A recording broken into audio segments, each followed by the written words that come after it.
एक गांव में 4 मित्र रहते थे। उनमें से 3 बहुत ही विद्वान थे, पर वे व्यवहारिक ज्ञान की दृष्टि से एकदम कोरे थे। चौथा मित्र पढ़ा लिखा तो कम था, पर वह व्यवहारिक ज्ञान में माहिर था।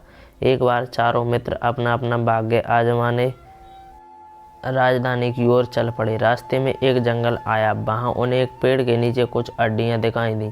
उनमें से एक व्यक्ति ने उन हड्डियों का निरीक्षण करते हुए कहा, ये हड्डियां किसी शेर की हैं। इन हड्डियों को एकत्र कर मैं अपनी विधा से मरे हुए शेर का कंकाल तैयार कर सकता हूँ। दूसरे विद्वान ने कहा, मैं अपने ज्ञान के बल से उस कंकाल पर मांस चढ़ाकर एवं रक्त से भरकर उसे खाल में ढक सकता हूँ। तीसरे विद्वान ने कहा, मैं अपनी विधा से इस निर्जीव प्राणी को जीवित कर सकता हूँ। व्यवहारिक ज्ञान में माहिर चौथे मित्र को अपने तीनों मित्र की बातें सुनकर बड़ा आश्चर्य हुआ। उसने अपने विद्वान मित्रों को सावधान करते हुए कहा, मित्रों, शेर को जीवित करना खतरे से खाली नहीं होगा। यह सुनकर पहले विद्वान ने कहा, अरे ये तो मूर्ख है, इस बेवकूफ़ को हमारे ज्ञान से ईर्ष्या हो रही है। दोनों विद्वान मित्रों ने भी उसका समर्थन किया।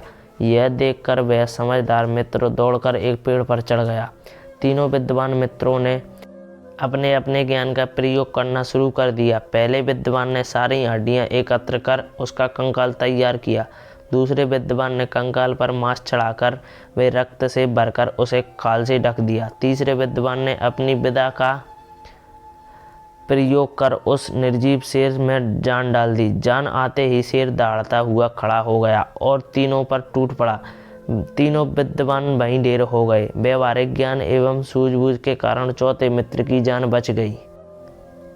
शिक्षा। ज्ञान का अव्यावहारिक उपयोग करना नुकसान कर सकता है। ज्ञान का उपयोग सही जगह और सही समय पर ही करना चाहिए। धन्यवाद।